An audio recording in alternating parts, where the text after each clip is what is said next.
Shabbat Shalom.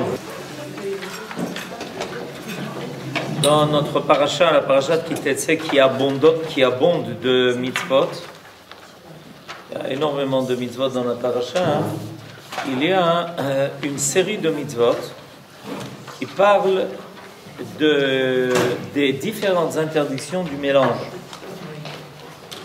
Et on va voir ensemble la liste de ces interdictions et peut-être une explication un peu plus profonde, parce que ça semble être complètement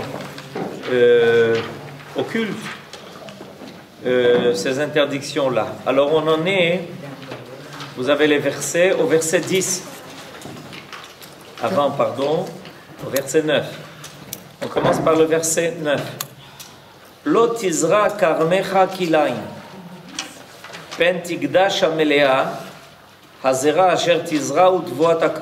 Traduction: n'ensemence pas ton vignoble de graines hétérogènes si tu ne veux pas frapper d'interdit la production entière. Le grain que tu auras semé est le produit du vignoble. C'est-à-dire, il s'agit ici de l'interdiction de mélanger ensemble des grains de raisin avec des grains de blé et d'orge. C'est une interdiction qui est grave et ça rend tout interdit à la consommation. Le verset d'après, le 10, Lo tacharosh beshor ubachamor yardav, ne laboure pas avec un bœuf et un âne attelés ensemble. Ça aussi, c'est un mélange. Verset 11, Lo tilbash sha'atnez, tsemer upishtin yardav, ne t'habille pas d'une étoffe mixte, mélangée de laine et de lin. Ok? Alors on voit donc que la Torah réclame de nous d'éviter ces mélanges-là. On a dans le premier exemple l'interdiction du mélange de toutes sortes de graines. Ensuite on a l'interdiction de faire travailler ensemble un bœuf et un âne. Ensuite on a l'interdiction de mélanger, même au niveau de la fabrication des vêtements, de mélanger la laine et le lin ensemble, ce qui est de nos jours beaucoup plus rare parce qu'on se sert évidemment de produits qui sont synthétiques, alors qu'avant évidemment on se servait de produits naturels comme le lait et la laine, et donc ça présentait une restriction importante. Toujours est-il qu'on voit que la Torah est très à cheval là-dessus.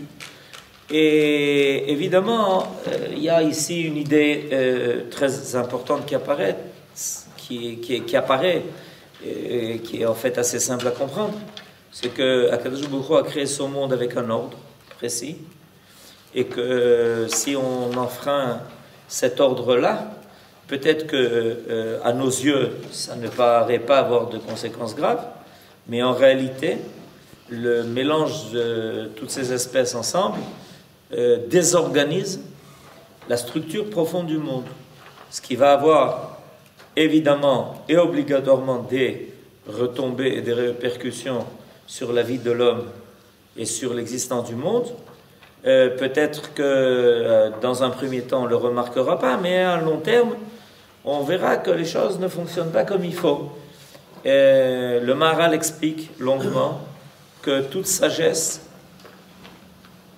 et se traduit par un seder, par de l'ordre. Là où on voit qu'il y a un ordre, on sait qu'il y a de la chokhma. C'est clair. Quand il y a du désordre, il y a un manque de chokhma. Il ne faut pas être sage pour vivre le désordre. Par contre, l'ordre vient nous dire qu'il y a une sagesse qui a présidé à organiser tout cela. Donc, étant donné que le monde a été créé par Chokhma, par la Chokhma divine, il est clair que dans le monde, il y a un ordre. Et évidemment, avec le temps, l'homme, par inadvertance et des fois avec préméditation, a voulu, pour des raisons qui lui paraissaient d'intérêt, et organiser certains désordres, organiser un désordre. Mais ça, on le sait que c'est quelque chose de néfaste. puisque dès le début de la création, il est marqué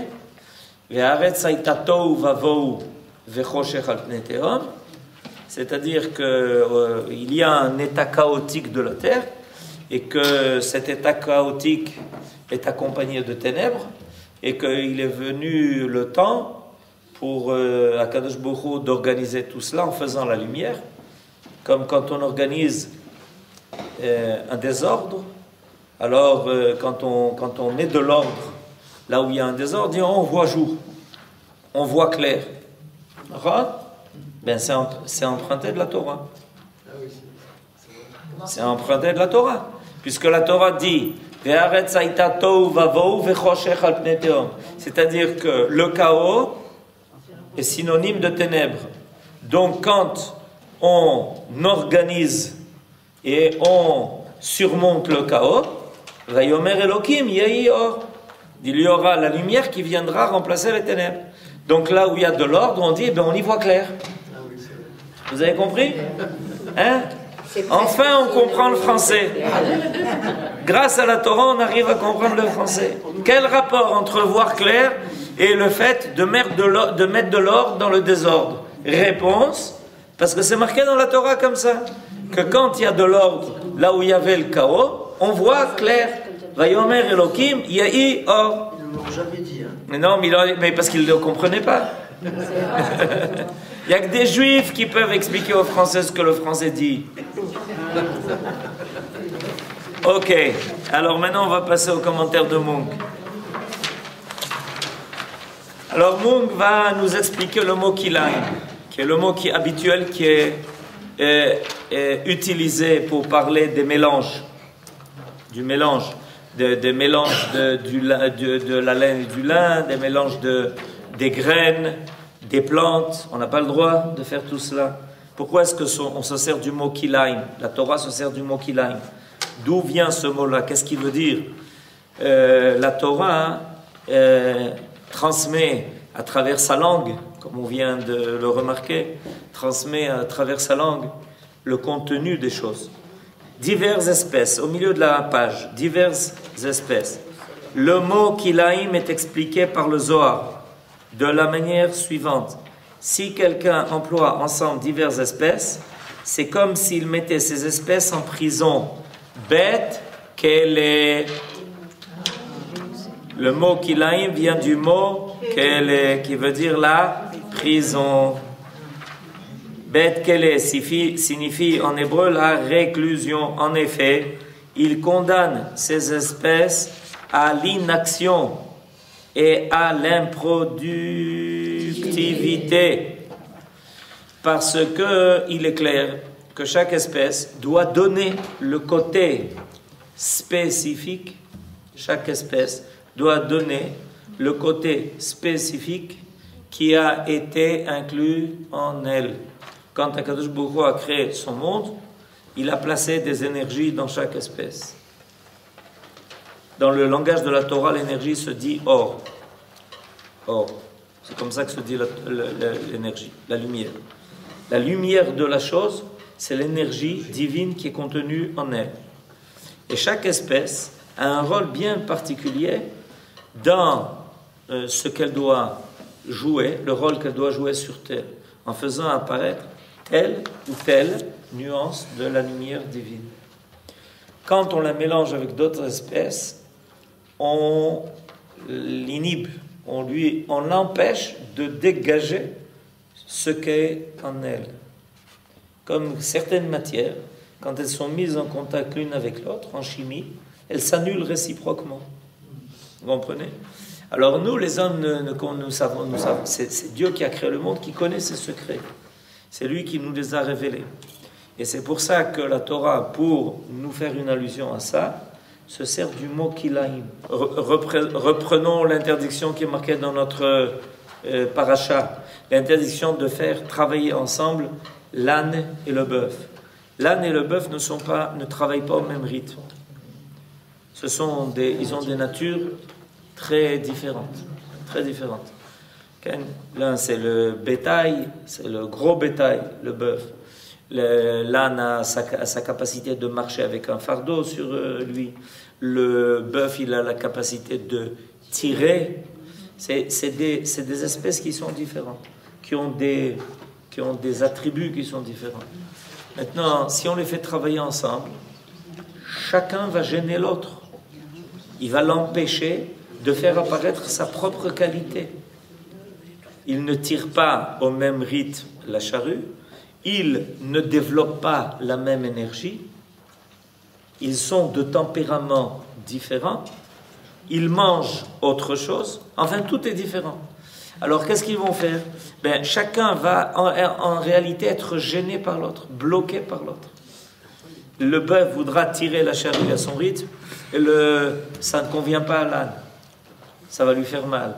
L'âne voudra arriver, travailler d'une autre façon, et le bœuf, ça va le déranger, il va s'épuiser, parce qu'il ne peut pas travailler à son rythme, il est obligé de se mettre au pas de l'âne, alors ça va l'épuiser. Finalement, au bout du rouleau, ni le bœuf, ni l'âne n'auront pu remplir véritablement leur rôle. Et ça, c'est ce que l'on voit. Il y a encore ce que l'on ne voit pas. C'est-à-dire qu'on a essayé de mettre en coopération des espèces qui sont censées faire apparaître des forces, des énergies qui sont différentes. Oui, alors tous les agriculteurs, ils savent ce que vous avez dit, que l'âne et le bœuf peuvent pas travailler ensemble. Ouais. Pourquoi la Torah doit nous l'enseigner? Parce que bien que on le sait, on le fait. Ah bon? Ça se pratique? Bien sûr, on va dire que ça se pratique. Et bien sûr, ils n'ont pas de bœuf, alors ils disent c'est pas grave, on mettra le bœuf et l'âne. C'est-à-dire que pour desservir ses propres intérêts, l'homme est prêt à violer les règles de la création, de la nature. La Torah est là pour nous dire que ce n'est pas seulement par intérêt que l'on fait ou on ne le fait pas. C'est parce qu'on porte atteinte à la structure profonde du monde. Alors l'agriculteur dit, Nachon, c'est pas l'idéal, mais si on n'a pas le choix, c'est ce qu'on fait. Alors que la Torah vient nous dire que c'est interdit. Quelle est la différence entre dire que quelque chose est interdit et dire que, en général, ça se fait pas? En général, ça se fait pas. Mais si j'y trouve mon intérêt, si j'ai pas le choix, je le fais quand même. Alors que pour la Torah, c'est porter atteinte, c'est porter préjudice. Ce qui semble dans un premier temps desservir tes intérêts, à long terme, au contraire, c'est toi qui vas subir le préjudice, le tour de manivelle qui va revenir. Vous comprenez? Alors c'est pour ça que ici est employé le mot kilaim. En effet, il condamne ces espèces à l'inaction. Par ailleurs, kilaim signifie le refus aux espèces défendues du rôle qui leur a été prédestiné par la nature. Enfin, kilaim signifie le mélange interdit. C'est-à-dire que le mot kilaim, c'est quelque chose qui nous fait comprendre que l'on est en train de porter une grave atteinte à l'ordre du monde. Et ça ne peut pas passer finalement à long terme inaperçu. Okay? Il y a le monde des catastrophes. Quand on nous parle de la nature dans les temps anciens, mais c'était des catastrophes qui étaient vécues en permanence. En permanence. En permanence, il y avait des catastrophes en permanence. Des volcans qui se déchaînaient, la mer qui débordait, qui lavait sans arrêt. Pourquoi? Parce que les hommes avaient un comportement désordonné. Et ils amenaient la nature à avoir un comportement désordonné aussi. Ok? Yosef. Par ailleurs, on avait dit que l'homme était associé à Kadosh Baruch Hu dans le développement du monde. Et autant en ce qui concerne l'âne et le bœuf, je le comprends dans la mesure où ce sont des forces qui sont différentes, etc. Donc les natures sont différentes.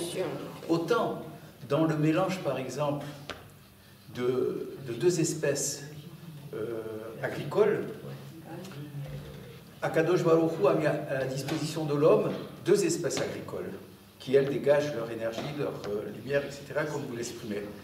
Mais s'il y a une 3e énergie, s'il y a un 3e produit que l'homme associé à Akadosh Baruch Hu se crée, en quoi il met du désordre?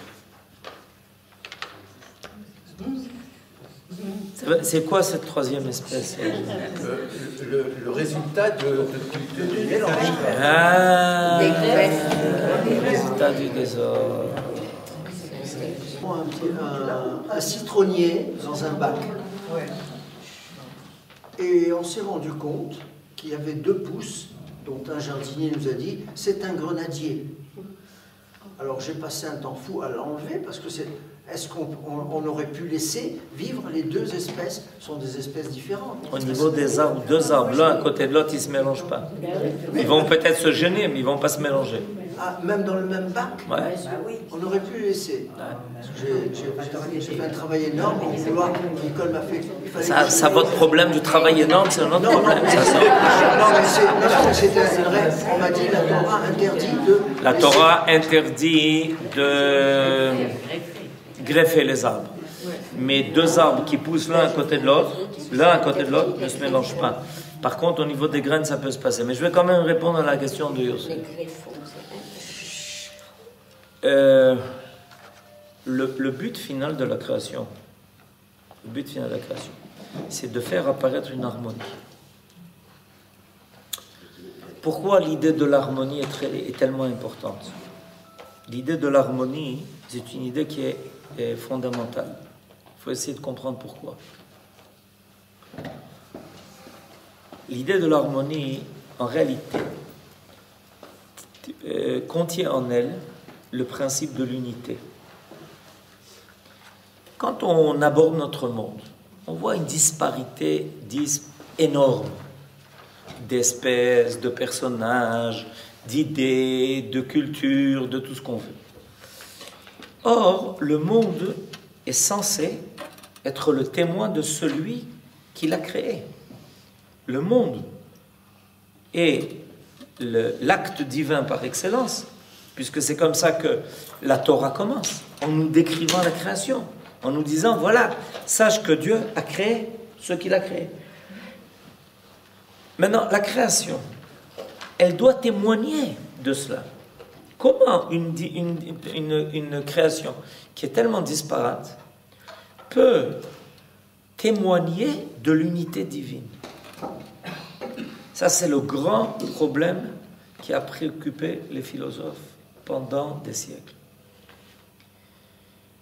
En arrivant finalement à la conclusion qu'il y a plusieurs possibilités d'essayer de résoudre cette équation. La première possibilité de résoudre cette équation est de dire que le monde n'a pas été créé. C'est pas possible. Si le monde avait été créé par ce Dieu-là, il ne serait pas dans cet état-là. Alors, les Grecs ont appelé ça Olam Kadmon, c'est-à-dire un monde qui existe depuis toujours, qui n'a pas été créé de façon volontaire par le Créateur.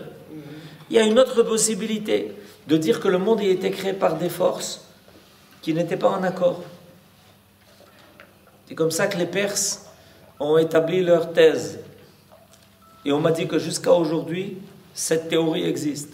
Qu'il y a différentes forces qui sont à l'origine du monde. Et ces différentes forces, elles n'étaient pas en accord. Ils n'ont pas signé un truc d'association. Alors, il y a des forces qui tirent le monde par-ci, des forces qui tirent le monde par-là, et chacun tire de son côté, et ça tire de partout. Ok? Et voilà le résultat. C'est que ça tire de partout. Ça, c'est la deuxième possibilité. Le Ham Israël amène au monde le plus grand espoir auquel le monde peut rêver. C'est qu'un jour, ce monde-là apparaîtra dans une harmonie totale. Ça veut dire quoi, une harmonie totale?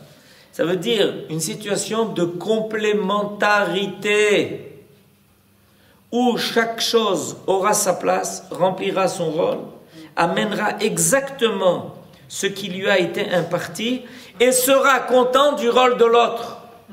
pas jaloux du rôle de l'autre, pas voudra venir à la place de l'autre, mais au contraire sera content et aidera l'autre à remplir son rôle, plus que cela. C'est-à-dire que la réussite totale du monde, c'est pas seulement où chacun est à sa place et chacun pour soi et moi je te dérange pas. D'accord? C'est pas la réussite du monde.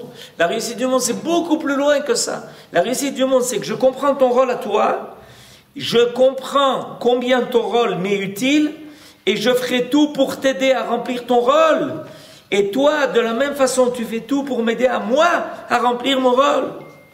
Le concombre veut à tout prix qu'il y ait des tomates. Et les tomates veulent à tout prix des concombres. Comme dans un couple. Pardon? Comme dans un couple.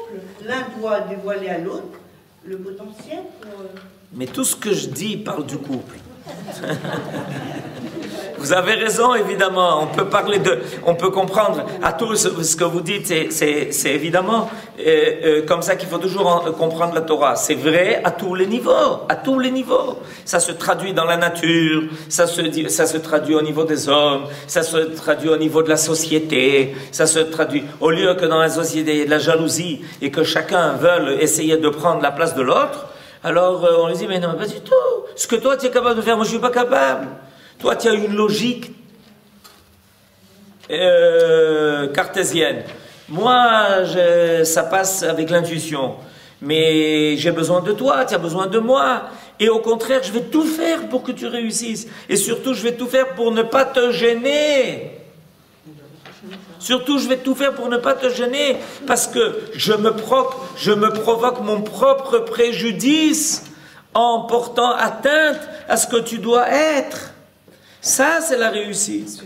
C'est vrai à tous les niveaux. C'est bien que vous sentiez ça, que vous soyez capable déjà de voir comment finalement ça va se traduire à tous les niveaux, dans une maison, dans un couple, dans une société, entre les peuples. Entre les peuples. Au lieu de vouloir prendre la place de l'autre, chaque peuple viendra un temps où chaque peuple voudra la réussite de l'autre.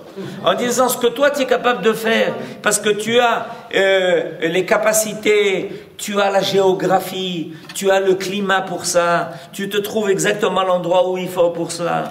Alors toi, ce que tu es capable de faire, moi je ne suis pas capable de faire, je vais t'aider. Pas à être moi, mais à être toi. C'est quoi la colonisation?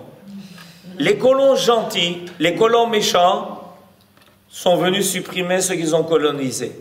Les colons gentils, qu'est-ce qu'ils ont voulu? Que vous soyez, nous. Ça, c'est les colons gentils. On vous aime bien, donc vous allez être ce que nous sommes. Les colons gentils. Les méchants, ça va. Les méchants, ils suppriment. Ok? Vous nous gênez. Par exemple, les Américains, ce sont des gens qui aiment beaucoup la liberté, qui ont supprimé les Indiens.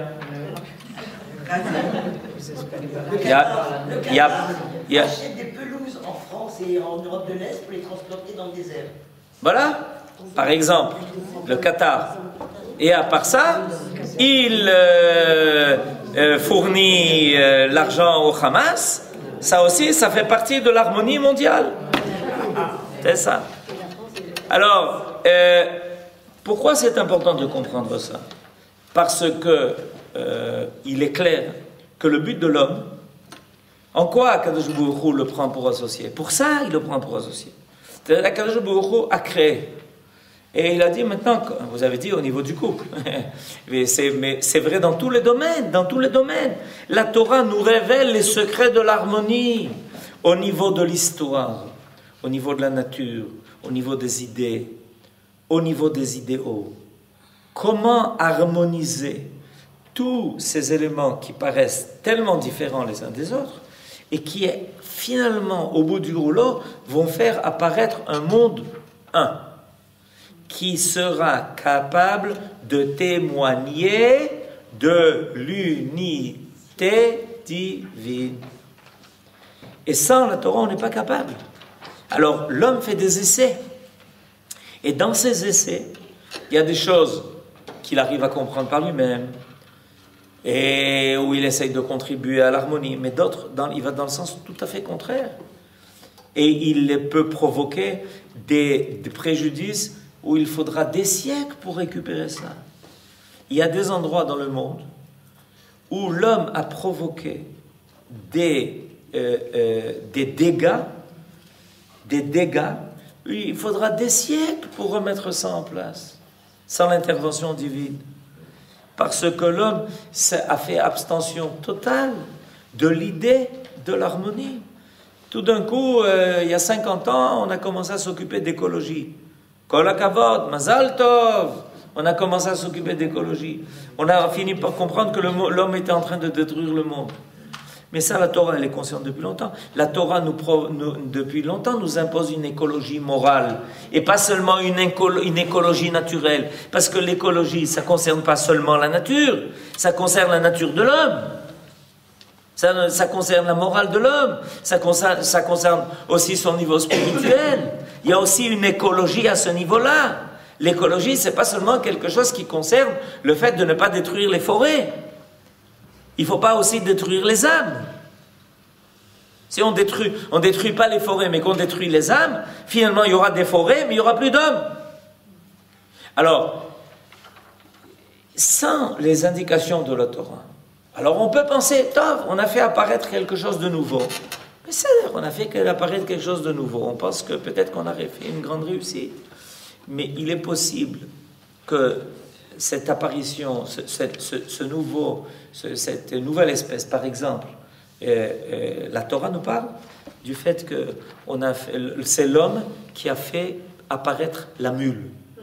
La mule n'existait pas. La mule est exactement l'hybride entre le cheval et l'âne. Or, la mule n'est pas capable de se reproduire. Elle est stérile. Elle est stérile, elle n'est pas capable de se reproduire. Et elle a des caractères, elle a un caractère qui n'est pas recommandable. Une tête de mule. Elle n'est pas capable, c'est pas recommandable. Alors l'homme a fait apparaître ça sur terre. Maintenant, nos sages nous disent qu'une morsure de mule est bien plus grave qu'une morsure de cheval ou d'âne. C'est beaucoup plus grave. Alors il y a des tas de choses aujourd'hui qui se baladent dans le monde, sans parler des maladies, qui sont les résultats de quoi? Des maladies. Il y a des maladies qui font des ravages. Tout d'un coup on nous dit, le monde entier, tout le monde est en qui-vive, parce qu'il y a des maladies qui sont apparues dans le monde. Mais ces maladies, elles viennent d'où? D'où elles n'existaient pas? Il y a un désordre qui a été créé et qui a fait apparaître ces maladies. Et on croit que c'est un microbe, c'est un virus. Mais ça vient de quelque part. Il y a un désordre qui a été créé et les hommes ont de plus en plus de mal à surmonter ces maladies jusqu'à ce qu'on arrive à trouver le remède. Il y a des maladies, jusqu'à aujourd'hui, on ne trouve rien, on ne sait pas quoi faire. Mais c'est le résultat direct, ces maladies sont le résultat direct de l'intervention de l'homme de façon mal intentionnée dans le monde. C'est clair. C'est le résultat de ces côtés hybrides. Alors, peut-être que dans un premier temps, quelqu'un dira, tu sais, on a semé deux espèces différentes. On a fait des recherches, ça nous donne quelque chose qui nous intéresse, ça a une belle forme et ça a une belle couleur. Mais peut-être que ça favorise l'apparition de microbes et de maladies et de désordres au niveau mondial. Et un jour, on dit, qu'est-ce qui se passe? Et d'où ça vient tout ça? Et d'où c'est débarqué? Et un jour, quelqu'un finira par dire, j'ai trouvé. C'est quoi? Ça vient de cette espèce-là qui n'était plus contrôlée et qui a commencé à... Parce que quand on crée un désordre, le désordre crée le désordre. Ça part en truc. On ne sait plus maîtriser. Vous comprenez? Tant que les choses sont ordonnées, elles sont maîtrisables. Mais quand quelque chose est désordonné, c'est plus maîtrisable. Parce que le désordre crée le désordre. Il y a un désordre de plus en plus grave qui se produit. Et tout se mélange avec tout. Et on en arrive à où? Je donnerai, regardez juste au-dessus d'une confusion évidemment, regardez juste au-dessus de du paragraphe qu'on vient de lire. un ou deux paragraphes avant, les kabbalistes donnent à la défense de Kilé à Kerem. Vous voyez Kilé à Kerem? Oui. Les kabbalistes donnent à la défense de Kilé Kerem. Kilé Kerem, c'est la chose la plus grave, c'est mélanger la vigne avec le blé et l'orge. Une toute autre signification. Ils font allusion au verset du prophète Isaïe, où Israël est appelé la vigne du Seigneur, la maison d'Israël. Or, cette vigne ne tolère aucun mélange défendu. Elle doit être gardée pure, sous peine de décadence de sa structure. C'est-à-dire que non seulement les choses nous sont dites au niveau de la nature, mais elles font aussi référence à d'autres domaines, comme vous l'avez dit tout à l'heure, qui parlent déjà de l'esprit des peuples, de ce qu'ils véhiculent. Chaque peuple a un caractère particulier, de ce qu'il est capable de véhiculer, d'amener. Et si je continue, le Midrash Tanchuma sur Chaye Sarah nous dépeint que le mélange d'Yitzhak et d'Ishmaël est un péril mortel pour Israël, et que ne pas respecter cette mesure est pour Israël aussi grave que la cohabitation avec une femme étrangère. Ça s'appelle aussi Kilaïm. C'est-à-dire que chaque peuple a quelque chose à amener, à apporter. Et quand on essaye de faire des mélanges, ça peut être un mélange explosif. Et ça explose. C'est ce qui arrive à l'apprenti débutant dans un laboratoire. Et il commence à prendre des tas de trucs et il mélange les uns avec les autres. Et un jour, tout part en fumée, lui aussi avec. C'est-à-dire qu'en réalité, ces indications qui nous sont données par la Torah nous font partir de l'idée de base que même au niveau de la nature, il faut être très attentionneux à ne pas porter atteinte à l'ordre que Akadosh Baruch Hu a créé. Selon les limites, il y a des choses qui sont permises, il y a des choses qui sont interdites, il y a des choses dont on sait combien le résultat est néfaste, mais en réalité, il faut monter avec ça dans la pyramide et savoir que c'est quelque chose qui concerne tous les niveaux de la création. Et finalement, donc, on revient à l'idée que j'ai tout à l'heure avancée. Notre idée, c'est harmonia. Harmon, en hébreu, veut dire le palais. Le château, le palais, Armon, ça s'écrit Aleph, Resh, Mem, Vav, Nun, Armon, le palais, d'accord? Alors, harmonia, c'est un mot que vous connaissez, harmonia, harmon de Dieu, le palais de Dieu, harmonia, ya, harmon, ya, ça donne harmonia. C'est-à-dire que l'idée finalement, c'est comme dans un palais, tout est en place. Tout est en ordre. On sait où se trouve telle salle, etc. Tout est en place. C'est ça qui fait la beauté du palais, c'est que tout est harmonieux. Il y a une architecture extraordinaire. Chaque objet a sa place. Alors, le travail d'Israël, c'est d'amener le monde à cette volonté d'harmonie, à cette possibilité d'harmonie. Et à la fin des temps, le monde frôle le chaos total. Pour préparer l'idée de l'harmonie. Parce qu'il y a toujours la preuve par l'absurde. Si on permet au monde le désordre total, on frôle le chaos total.